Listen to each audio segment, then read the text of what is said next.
Now, when you're involved with an avoidant, over time, it can feel like you're not wanted, almost like you've overstayed your welcome in that relationship. And this can make even a secure person feel anxious if they are not careful, if they have no awareness of these relationship dynamics. But one of two things is going to happen, okay, when an avoidant starts pulling away. Either the avoidant is going to leave, or the other partner is going to leave, whatever their attachment style is. And an anxious person, they'll chase, okay? If the avoidant leaves, the anxious person, if the partner has an anxious attachment style, they'll chase. We know that. They'll chase for a little bit, but they're not going to chase forever. Even the most anxious person is not going to chase forever. Eventually, they're going to get exhausted and they're going to move on. Now, what happens next is some time is going to pass, and the avoidant is going to have some time to reflect on themselves, or reflect on the relationship, and they may even come to realize, which happens often enough, they may come to realize that you are actually gone. When an avoidant partner realizes that you are truly gone, it's a complex emotional experience for them with conflicting emotions. Their desire for distance and space conflicting with their human need for connection, that need that we all have, right? We all crave human connection, even avoidants. They're human too, okay? Now, while they may have initially distanced themselves, right, from you, from the relationship due to feeling overwhelmed with emotions, the full impact of your absence is going to be felt at some point, okay? It's not going to hit them immediately, but eventually they're going to start to notice your absence of their partner from the relationship, okay? Now there's three things that an avoidant may experience after this time has passed, okay? And those emotions have settled. They've had time to process those emotions. So the first thing that they may experience is a gradual loneliness. Okay, so now at first, avoidants, they're going to feel a sense of relief, okay, from the space that has been created after the breakup. They have space, they have distance, and that's going to make them feel a sense of relief, that they don't have to deal with all those emotions and overwhelm that they were experiencing in the relationship because their partner was getting too close, okay? Because avoidants crave independence. They are hyper independent, and they really value their hyper independence, okay? Independence is healthy, hyper independence is an insecurity. Now, so yes, the initial period is of space is going to feel like a breath of fresh air for the avoidant. But remember, avoidants are slow to process their emotions, okay? Where the anxious preoccupied is very quick to process their emotions, the dismissive avoidant is the slowest attachment style to process their emotions. So this is why it is a sense of gradual loneliness that they will experience, because it happens over time. It's it happens to them slowly, right? This feeling of loneliness, it's going to start to hit them slowly, right? Whereas it hits the anxious preoccupied almost immediately. For the avoidant, it takes more time. But yes, they're going to start to feel the sense of gradual loneliness as the time passes, and they'll begin to experience those feelings of loneliness.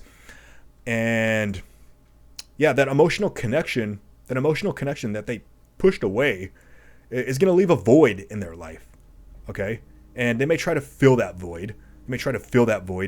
With creature comforts, okay, with hobbies, with work, with other friendships, sometimes even a rebound relationship. They're trying to fill that void of loneliness that they are experiencing post-breakup. So, this is one thing that an avoidant may experience, gradual loneliness. The next thing they may experience is a sense of regret and second thoughts about leaving the relationship, okay? So now avoidants, as we know, suppress their emotions, okay, but once they process those emotions, the reality will really begin to set in, okay? The reality that you're gone. The reality that this relationship is actually over, okay? And then a sense of regret is going to start to surface for them. And they're going to start to reflect on the relationship and realize that they may have actually let go of something quite valuable. But because avoidants struggle with vulnerability, it's one of their biggest fears, vulnerability, it's going to be hard for them to admit those feelings, even to themselves, okay? They're certainly not going to admit them to you, but they really have a hard time even admitting those feelings to themselves. So they'll revert to flaw finding. They'll look for reasons why this relationship was never going to work, why you were never the right partner, all to avoid the sense of regret that they are experiencing. It's almost like they're in a sense of denial, right? The next thing that they may experience after breakup is attachment activation. So even though avoidants crave distance, right? They really crave distance and space and emotional distance. The loss of a partner, once it sets in, the loss of a partner is going to trigger what's known in attachment theory as attachment activation. So this means that their buried emotions, the emotions that they buried, are going to begin to resurface. Okay, and they might start to long for the closeness, for the connection that they previously avoided.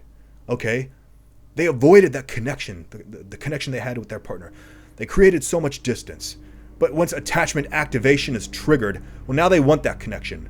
Okay, now they want that closeness because it's a human desire that each of us has, regardless of your attachment style. So the realization that you are truly gone may lead them to actually miss the comfort and the connection that they had with you. Even if they didn't express it outwardly, okay? They still found some sense of comfort in that connection, in that relationship. So in the end, an avoidant may not chase immediately, okay? They may not ever chase, right?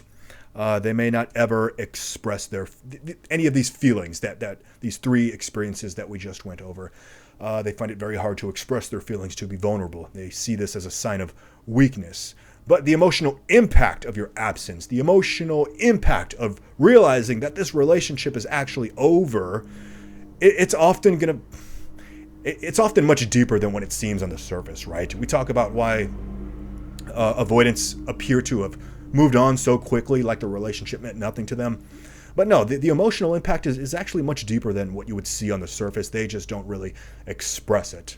So I hope I brought some good into your life today. If so, please like and subscribe, and please share your stories in the comments. Let's get the discussion going. Please share your thoughts and your stories. Have you ever experienced anything like this? If you're the avoidant and you experienced one of these things that we discussed, please share your stories in the comments.